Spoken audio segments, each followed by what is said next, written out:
Hi hello investors. इस video के अंदर हम जो है बीएससी के बारे में बात करेंगे। अगर आपको पता होगा तो बीएससी जो है हमारी कंट्री का एक स्टॉक एक्सचेंज है। एज ऑफ नाउ अगर आप देखोगे तो हमारे कंट्री के अंदर जो है सिर्फ दो ही स्टॉक एक्सचेंज है। पहला जो है बीएससी है और दूसरा जो है एनएससी है। और ड्यू टू रेगुलेशन जो है हमारे कंट्री के अंदर दो ही स्टॉक एक्सचेंजेस हो सकते हैं। तो इस बिजनेस के पास जो है एक मोड बनकर आता है जिसे हम बोल सकते हैं रेगुलेटरी मोड। अब कोई भी बिजनेस के अंदर रेगुलेटरी मोड होता है तो उस बिजनेस के अंदर जो है टेलविंड्स भी हो सकती है, हेडविंड्स भी हो सकती है।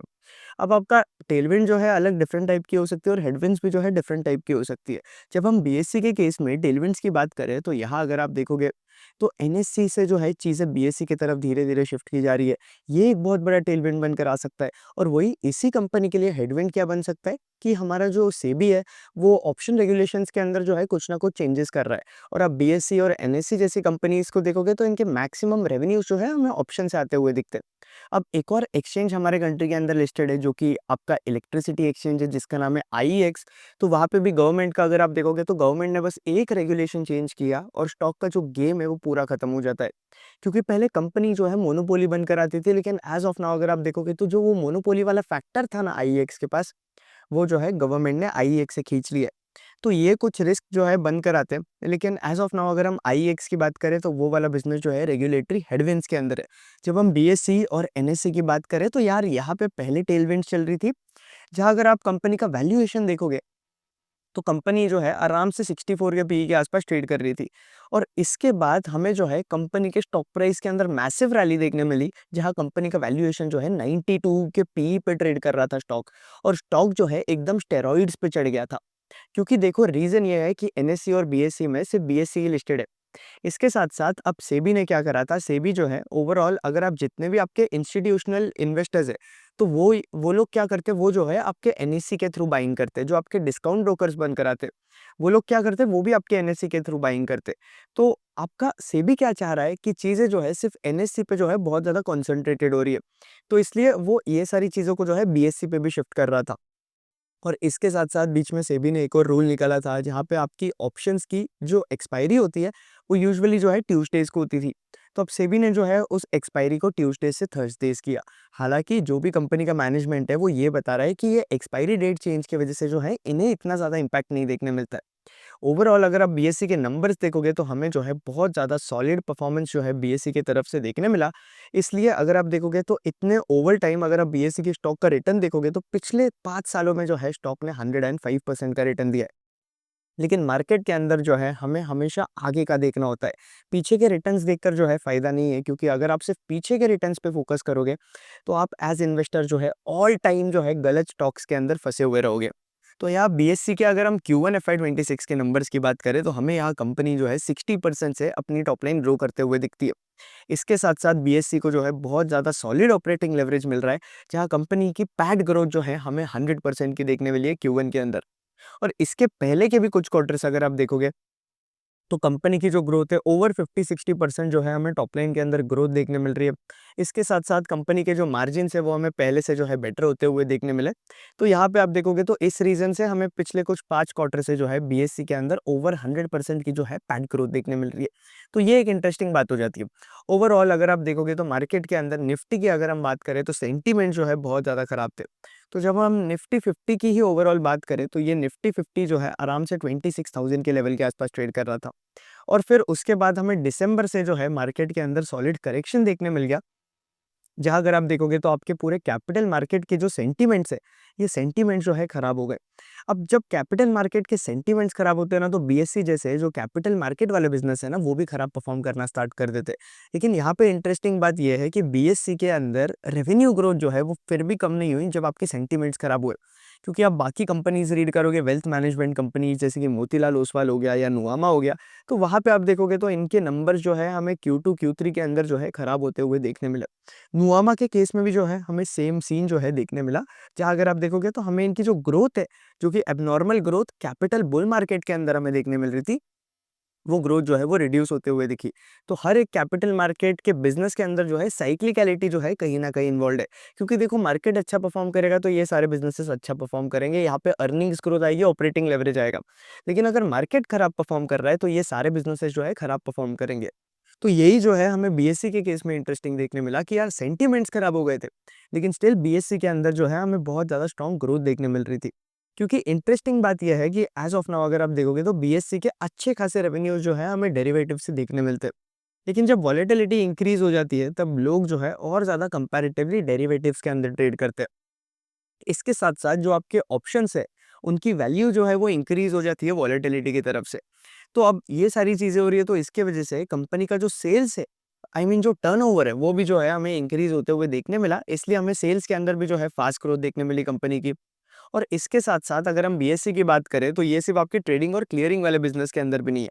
ये लोग डिस्ट्रीब्यूशन वाले बिज़नेस के अंदर भी है, ये लोग कॉर्पोरेट्स को सर्विस वगैरह भी प्रोवाइड करते हैं। ये लोग बाकी सर्विसेज़ भी प्रोवाइड करते हैं आपकी कंपनीज़ को। तो ये इंटरेस्टिंग चीज़ हो जाता है और ओवरऑल जो साइक्लिकैलिटी फैक्टर होता है ना बीएससी के रेवेन्यूज़ पे, वो जो है वो रिड्यूस हो जाता है। तो जब हम ट्रेडिंग की बात करें तो इनके जो ट्रेडिंग वाले रेवेन्यूज़ है ना वो सबसे ज़्यादा साइक्लिकल है, जो कि इक्विटी से देखने मिलते हैं। इक्विटी डेरिवेटिव्स, आपका करेंसी डेरिवेटिव्स, कमोडिटी डेरिवेटिव्स, ये सारी चीज़ें जो है इनके ट्रेडिंग वाले बिज़नेस के अंदर आती है। फिर बीएससी जो है क्लियरिंग वाला बिज़नेस भी करता है। अब क्लियरिंग वाले बिज़नेस के अंदर बीएससी क्या करता है कि कल को जो है कोई ट्रेड के अंदर गड़बड़ हो जाती है या फिर कोई स्टॉक्स होते हैं जो कि ऑक्शंस के अंदर चल जाते हैं, तो उन्हें किस तरीके से क्लियर करना है, किस तरीके से जो है वो सारी चीज़ें मार्केट के अंदर क्लियरिंग एक्टिविटी चलती है, वो सारे रेवेन्यूज़ भी जो है बीएससी के होते हैं। डिस्ट्रीब्यूशन के अंदर ये लोग म्यूचुअल फंड्स के अंदर भी है, आपका बुक बिल्डिंग सर्विसेज के अंदर भी है आईपीओ के लिए। आपका जो भी आईपीओ लिस्ट होता है तब भी अगर आप देखते हो तो बीएससी के ऊपर वो लिस्ट हो रहा है, तो बीएससी पैसा बनाता है क्योंकि कंपनी जो है इनके एक्सचेंज के ऊपर लिस्ट हो रही है। तो अब लिस्टिंग के लिए जो है कंपनी को एक्सचेंज फीस भी पे करनी पड़ती है। तो यहाँ पे बीएससी के केस में देखोगे तो आपकी जब डेट सिक्योरिटीज़ होती है तब भी इन्हें लिस्टिंग फीस मिलती है। म्यूचुअल फंड की वजह से भी जो है इन्हें लिस्टिंग फीस मिलती है और आपके जो कमर्शियल पेपर्स है वहाँ से भी जो है कंपनी को लिस्टिंग फीस मिल रही होती है। फिर यहाँ पे अगर आप देखोगे तो कंपनी जो है आपके डेटा फीड वाले सेगमेंट के अंदर भी काम करती है। इंडेक्स सर्विस, सॉफ्टवेयर सर्विस, ये सारी सर्विसेज़ के अंदर जो है बीएसई हमें काम करता हुआ दिखता है। अब मैक्सिमम रेवेन्यूज़ कंपनी के अभी भी हमें जो है ट्रांज़ैक्शन चार्जेस से आते हुए दिखने मिलते हैं। और फिर इसके बाद जो सेकंड नंबर ऑफ रेवेन्यूज़ है, वो जो है हमें आपके सर्विस टू कॉर्पोरेट से देखने मिलते हैं। सर्विस टू कॉर्पोरेट्स को जो है मैं आपके रिकरिंग, इसके साथ-साथ अगर आपको जेन्युइनली कुछ इक्विटी रिसर्च सीखना है, अगर आपको जेन्युइनली आपके लाइफ में कुछ करना है, अगर आप इरिटेट हो गए हो, आपको पोर्टफोलियो मैनेजमेंट सीखना है, आपको समझ में ही नहीं आ रहा है मार्केट के अंदर चीज़ें कैसे चलती है, आप बस ये यूट्यूब पे वीडियोज़ देख रहे हो, उस पे स्टॉक मार्केट के डिसीज़न ले रहे हो, कुछ टेलीग्राम ग्रुप पे आप एडेड हो या फिर कोई दोस्त आपको टिप्स दे रहे हैं, तो आप उस पे डिसीजन ले रहे हो या फिर आप ढंग से जो है मार्केट के अंदर रिसर्च नहीं कर पा रहे हो, तो आपके लिए जो है zero to hero equity research वाली जो क्लास है ये मस्ट नीडेड है। और ये 20 आवर्स का कंटेंट जो है आपको देखना है। इस क्लास के अंदर आपके 20 आवर्स के रिकॉर्डेड लेक्चर्स है, ये आपको देखना है। इसके साथ-साथ इसमें टोटल 11 सेशंस है। इसमें आपको पीपीटी भी मिलेगी जो मैं यूज़ कर रहा हूँ। इसके साथ-साथ डिफरेंट सेक्टर के लिए डिफरेंट चेकलिस्ट होती है, जो कि हमें फॉलो करनी चाहिए। हर एक सेक्टर की अलग मेंटल मॉडल होता है। जैसे कि हॉस्पिटल्स के लिए हमें कुछ और देखना चाहिए। आप ऑटोमोबाइल कंपनीज़ के लिए देखोगे तो हमें कुछ और ट्रैक करना चाहिए। फिर उसके बाद आप कैपिटल मार्केट वाली कंपनीज़ देखोगे या कैपिटल गुड्स वाली कंपनीज़ देखोगे, लैब ग्रोन डायमंड कंपनीज़ देखोगे, गोल्ड कंपनीज़ देखोगे। तो हर एक सेक्टर के अंदर जो है हमें अलग-अलग चेकलिस्ट फॉलो करनी पड़ती है, अलग-अलग चीज़ें ट्रैक करनी पड़ती है कंपनीज़ के अंदर। तो इस मास्टर क्लास के अंदर आप सीखोगे कि कौन से सेक्टर के अंदर हमें क्या देखना है। आप आराम से एक बार आपने 20 आवर्स का कंटेंट देख लिया, आपको कंपनीज़ ट्रैक करनी स्टार्ट करनी है और फिर आप जो है कोई भी कंपनी को ट्रैक कर सकते हो, नॉट किडिंग। इसके साथ-साथ जो है मैं आपको इस मास्टर क्लास के अंदर सिखाऊँगा कि आप किस तरीके से एआई को अपने रिसर्च के अंदर यूज़ कर सकते हो, लेवरेज कर सकते हो। यहाँ पे मैंने जो है आपको वैल्यूएशंस के बारे में भी सिखाया हुआ है कि आप किस तरीके से कोई भी स्टॉक को जो है वैल्यू कर सकते हो मार्केट के अंदर विदिन मिनट्स। वो सीएफए वाले लोग होते हैं ना, वो कॉम्प्लेक्स कॉम्प्लेक्स मॉडल सिखाते हैं आपको, डीसीएफ मॉडल, ये मॉडल, वो मॉडल, आपको कोई ज़रूरत नहीं है। क्योंकि रियल लाइफ के अंदर अगर हम स्टॉक मार्केट के अंदर होते हैं तो ये सारी चीज़ें जो है एप्लीकेबल नहीं होती है फाइनेंस वाली चीज़ें। तो आप भले ही एमबीए फाइनेंस हो या फिर आपका स्टॉक मार्केट के अंदर कोई बैकग्राउंड नहीं है, आपको जो है ये मास्टर क्लास के अंदर एनरोल कर लेना चाहिए अगर आपको जेन्युइनली स्टॉक मार्केट के बारे में जो है सीखना है।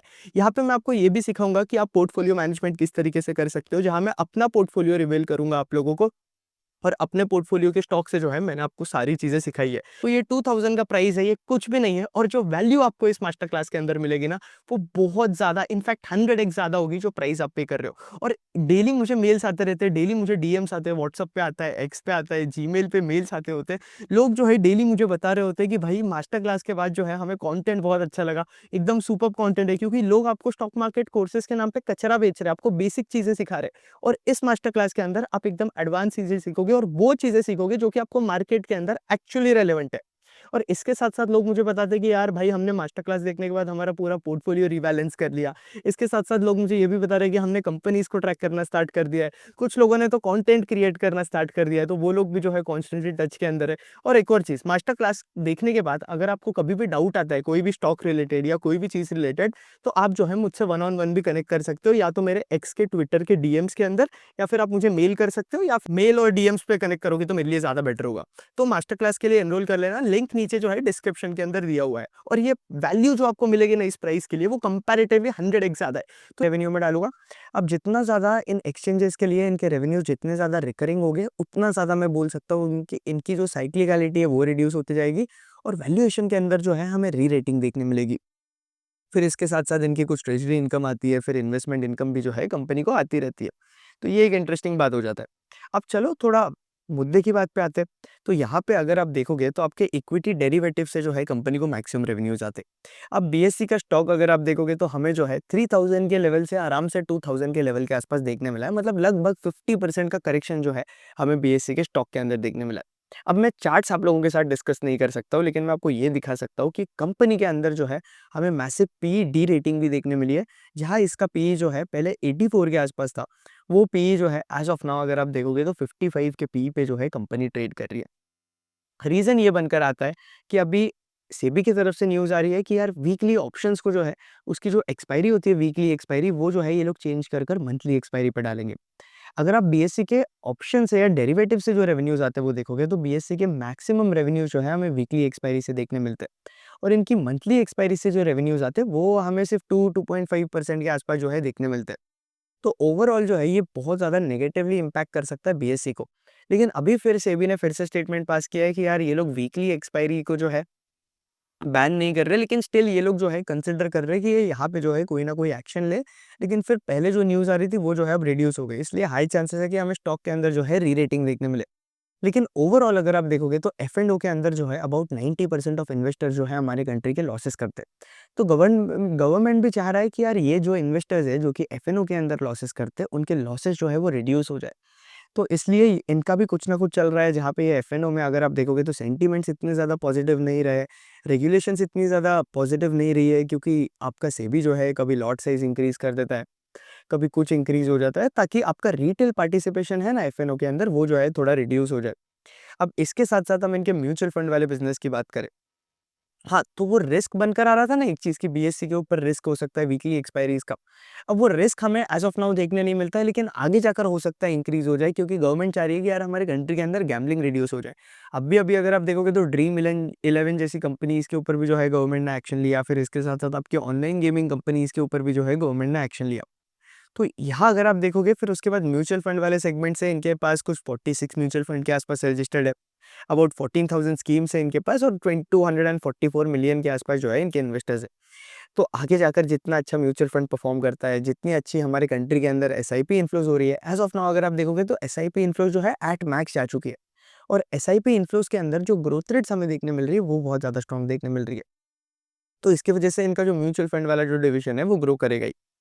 अब इसके बाद अगर हम इंडियन क्लियरिंग कॉर्पोरेशन वाले बिज़नेस की बात करें इनका, तो अगेन यहाँ से भी जो है इनके अच्छे खासे रेवेन्यूज़ आ रहे हैं, और ये आई मीन क्लियरिंग वाला बिज़नेस जो है, शैलो साइक्लिकल बिज़नेस में जो है उस वाले कैटेगरी के अंदर इनको डालूँगा। अब बीएससी का खुद का इंडेक्स भी है, तो ये इंडेक्स सर्विसेज़ भी जो है प्रोवाइड करता है, इंडेक्स वगैरह बनाता है, तो सेंसेक्स जैसे जो इंडेक्स है वो बीएससी का है, निफ्टी जो है वो हमें एनएससी का है। तो यहाँ पे ये लोग ईटीएफ्स वगैरह भी जो है प्रोवाइड करते हैं, ईटीएफ सॉल्यूशंस, आपके कस्टमाइज्ड इंडेक्स सॉल्यूशंस भी जो है ये लोग बनाते हैं। तो बीएससी पे अगर आप देखोगे तो different different type of index भी है, जैसे कि बीएससी ऑटो होगा, फिर आपका फार्मा होगा, तो अलग-अलग फलाना ढंग के जो है डिफरेंट टाइप ऑफ इंडेक्स भी है। तो यहाँ से भी इन्हें जो है हमें कुछ रेवेन्यूज़ आते हुए देखने मिलते हैं। तो ये सीन है बीएससी का, और यहाँ से जो है कंपनी के रेवेन्यूज़ आ रहे हैं। तो ओवरऑल अगर हम बात करें तो आपके जो ट्रांजैक्शन चार्जेस हैं वो मार्केट एक्टिविटी को लिंक्ड है। तो ये एक नेगेटिव बात है कि मार्केट की एक्टिविटी रिड्यूस हो गई, तो आपके ट्रांजैक्शन चार्जेस जो है ना वो रिड्यूस हो जाएंगे। इनका ट्रेजरी इनकम वाला सेगमेंट भी जो है ये भी मार्केट एक्टिविटी से रिलेटेड है। फिर इसके साथ-साथ इनका जो सर्विस कॉर्पोरेट वाला है, डेटा डिसेमिनेशन वाली फ़ीस है। मतलब क्या कि ये लोग इनके खुद के डेटा सेंटर्स वगैरह है, ये उसके थ्रू जो है सर्विसेज़ वगैरह प्रोवाइड करते हैं कंपनीज़ वगैरह को। तो इधर से अबाउट अगर आप देखोगे तो कंपैरेटिवली इंडिया जो है सिर्फ 4 टू 5% कंट्रीब्यूट करता है। और डेवलप मार्केट्स के अंदर अगर आप देखोगे तो यहाँ से जो रेवेन्यूज़ आते हैं वो 10 टू 25% के आसपास बनकर आते हैं। तो इंडिया के अंदर अभी भी ग्रोथ पोटेंशियल जो है कंपैरेटिवली बहुत ज़्यादा है। फिर इनका जो income from investment and deposits बनकर आता है, ये भी एक रिकरिंग रेवेन्यू है, जो कि अगेन इनके इन्वेस्टमेंट यील्ड्स पे डिपेंड करता है, और जो अदर इनकम है इनका वो भी रिकरिंग है। तो ओवरऑल आपको देखना है कि जितना ज़्यादा ट्रांज़ैक्शनल रेवेन्यू जो है बीएसई के अंदर रिड्यूस होते जाएगा, उतना ज़्यादा जो है बीएसई के लिए जो है बेटर होगा। अब मुद्दे की बात पे आ जाते हैं कि बीएसई के स्टॉक के अंदर जो है हमें इतने टाइम से री-रेटिंग क्यों देखने मिली? अब रीज़न ये बनकर आता है कि अब सेबी ने क्या लाया, सेबी ने जो है कॉमन कॉन्ट्रैक्ट नोट लाया। मतलब क्या, मैक्सिमम ट्रेडिंग अगर आप देखोगे तो बीएसई पे किसकी होती है? आपके रिटेल पार्टिसिपेंट्स की। एनएससी पे जो है इंस्टीट्यूशनल पार्टिसिपेंट्स की होती है। तो अब सेबी ने ये चाह रहा था कि यार एनएससी पे जो है सारी डिपेंडेंसी आ जाए। तो इसलिए सेबी जो है धीरे-धीरे बीएसई की तरफ जो है चीज़ें शिफ्ट कर रहा था, और इसलिए बीएसई को जो है मार्केट शेयर गेन कर रहा था। बीएसई पे ट्रेडिंग वॉल्यूम्स इंक्रीज़ हो रहे थे। इसलिए हमें मल्टीपल के अंदर भी जो है री-रेटिंग देखने मिली। लेकिन यार एक एक्सचेंज बिज़नेस के लिए 90 का मल्टीपल जो है मुझे भी जस्टिफाइबल नहीं लगा। नहीं तो अगर मैं आपको कोई बाय सेल रिकमेंडेशन नहीं दे रहा हूँ, लेकिन बीएसई के नंबर्स यार मुझे भी बहुत इंटरेस्टिंग लग रहे थे। लेकिन वो 90 का मल्टीपल जो है मुझे समझ नहीं आ रहा था। अब मल्टीपल जो है 50-55 के आसपास आ चुका है। कंपनी के अंदर अभी भी ग्रोथ बहुत ज़्यादा स्ट्रॉन्ग है, तो वैल्यूएशन पर्सपेक्टिव से कंपनी इंटरेस्टिंग है। कंपनी के पास एक रेगुलेटरी मूड भी बनकर आता है कि यार देखो, गवर्नमेंट जो है आपकी 2 एक्सचेंजेस है कंट्री के अंदर, तो उनको जो है एक रेगुलेटरी मूड ही है, क्योंकि कल को अगर मैं बोलूँगा कि मेरे को आयुष मृदा एक्सचेंज खोलना है, तो मैं नहीं खोल पाऊँगा। कल को रिलायंस आकर बोलेगा मुझे एक्सचेंज खोलना है, तो वो नहीं खोल पाएगा। तो इस तरीके की दिक्कतें होती है बाकी कंपनीज़ को। तो इन दोनों कंपनीज़ का जो है एक स्पेसिफिक सा मूड बनकर आता है। फिर इसके साथ-साथ आपकी जो कैपिटल मार्केट की एक्टिविटी है वो जो है हमें बेटर होते हुए देखने मिली है। तो अगेन बीएसई पे जो है हमें चीज़ें बेटर होते हुए देखने मिलेगी। फिर एक और क्वेश्चन आ रहा था कि यार जेन स्ट्रीट का क्या इम्पैक्ट होगा बीएसई पे? जेन स्ट्रीट का एज़ सच अगर आप देखोगे तो इतना ज़्यादा नेगेटिव इम्पैक्ट जो है हमें बीएसई के ऊपर देखने नहीं मिलेगा। नोवामा के ऊपर थोड़ा बहुत देखने मिलेगा, क्योंकि उनके अच्छे खासे 5-10% ऑफ रेवेन्यूज़ जो है, आई थिंक 5% ऑफ रेवेन्यूज़ आपके उधर से आते हैं, जीन स्ट्रीट से। फिर इसके बाद अगर हम बीएसई की और थोड़ी बात करें इनके डेरिवेटिव्स एंड ट्रेडिंग सेगमेंट की, तो यहाँ मैनेजमेंट क्या बता रहा है कि जितना ज़्यादा इनका कॉन्ट्रैक्ट का साइज़ जो है वो इंक्रीज़ हो जाता है, जितने ज़्यादा वॉल्यूम्स इंक्रीज़ हो जाते हैं, उतना ज़्यादा जो है कंपनी के लिए बेटर होता है। और पार्टिसिपेंट मिक्स की बात करें तो एचएफटी जो है अबाउट 35% के रेवेन्यूज़ यहाँ से आ रहे हैं, रिटेल से 25% आ रहे हैं, और बचे हुए जो है आपके प्रॉप और बचे हुए जो प्लेयर्स हैं वहाँ से आ रहे हैं। अब को-लोकेशन वाली सर्विसेज़ के अंदर इन्होंने जो है 35 रैक्स जो है आस-पास एलोकेट कर रखे।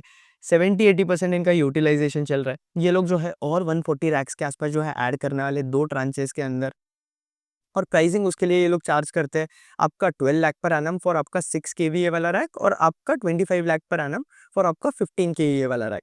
तो ये सीन चल रहा है। मार्केट शेयर भी जो है हमें बीएसई के अंदर इंप्रूवमेंट देखने मिला है। जैसे कि अब आपको देखना है कि बीएसई और एनएससी के अंदर ऑल टाइम कॉम्पिटिशन चलता रहेगा। तो आपको एज़ इन्वेस्टर देखना है कि मार्केट शेयर किसका बेटर हो रहा है। तो बीएसई के अंदर अगर आप देखोगे तो हमें जो है 50 बेसिस पॉइंट से आपका कैश मार्केट के अंदर जो है शेयर इंक्रीज़ होता हुआ देखने मिला है। और इसके साथ-साथ ओवरऑल लेवल पे अगर आप देखोगे तो जितने ज़्यादा डिस्काउंट ब्रोकर्स वगैरह भी जो है बीएसई पे आते रहेंगे, उतना ज़्यादा कंपनी जो है ऑटोमैटिकली बेनिफिट करते जाएगी। तो यही सीन चल रहा है ओवरऑल बीएसई के अंदर, यही है कंपनी की बात। एज़ ऑफ नाउ यार सिचुएशन थोड़ा डाइसी है, क्योंकि मुझे ऐसा लगता है कि गवर्नमेंट जो है फिर से कुछ ना कुछ रेगुलेशन आकर जो है ऐसे एक्सचेंजेस को परेशान करेगा। क्योंकि गवर्नमेंट चाहता है कि यार गैम्बलिंग रिड्यूस हो जाए, एफ-एंड-ओ जो है कंट्री के अंदर थोड़ा रिड्यूस हो जाए। लेकिन ये लोग पूरा एफ-एंड-ओ को बंद नहीं कर सकते, क्योंकि हमारा कैपिटल मार्केट जो है इंडिया के अंदर अभी तक डेवलपिंग है। तो ये कंप्लीटली एफ-एंड-ओ को बंद कर देंगे तो कोई पॉइंट नहीं रहता है, क्योंकि हमारे जो मार्केट की डेवलपमेंट है, वो थोड़ी स्लो हो जाएगी। तो ये है ओवरऑल सीन बीएसई में। होपफुली आपको वीडियो पसंद आया होगा। वीडियो पसंद आए तो लाइक करना, कंटेंट पसंद आया चैनल पे सब्सक्राइब करो। अगर आपने इक्विटी रिसर्च मास्टर क्लास के लिए अब तक एनरोल नहीं किया है, तो लिंक मास्टर क्लास का जो है नीचे डिस्क्रिप्शन में दिया हुआ है। आप जल्द से जल्द जो है मास्टर क्लास के लिए एनरोल कर लेना।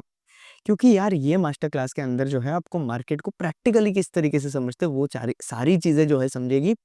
और इस मास्टर क्लास का प्राइस जो है 1999 से 2999 पे जो है इंक्रीज़ हो जाएगा with in coming 6 days only.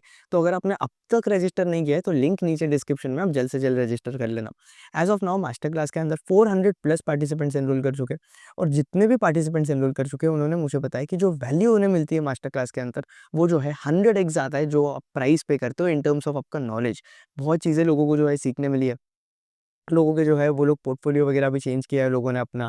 फिर इसके साथ-साथ बेटर स्टॉक्स को चेज़ कर रहे हैं, ट्रैकिंग करनी स्टार्ट कर दी है लोगों ने। तो आपका मार्केट के बारे में प्रैक्टिकली सीखना जो है नेशनल राइट बनकर आता है। तो आपने अब तक एनरोल नहीं किया है तो नीचे डिस्क्रिप्शन में लिंक दिया हुआ है। जल्द से जल्द जो है आप लोग एनरोल कर लेना। होपफुली इतना ही रखेंगे वीडियो पसंद आया होगा। दैट्स इट, आयुष मर्दा साइनिंग ऑफ। जय हिंद, जय भारत। वीडियो पसंद आया लाइक करना, कंटेंट पसंद आया चैनल पे नए हो चैनल को शेयर करो, सब्सक्राइब करो और मैक्सिमम लोगों से जो है चैनल शेयर करना। और अगर आप मुझे अभी तक एक्स फॉलो नहीं करते हो तो आप जो है मुझे एक्स पे जाकर फॉलो कर सकते हो, आयुष मर्दा 07 पे, जहाँ अगेन मैं जो है बहुत सारा कंटेंट पोस्ट कर रहा हूँ तो।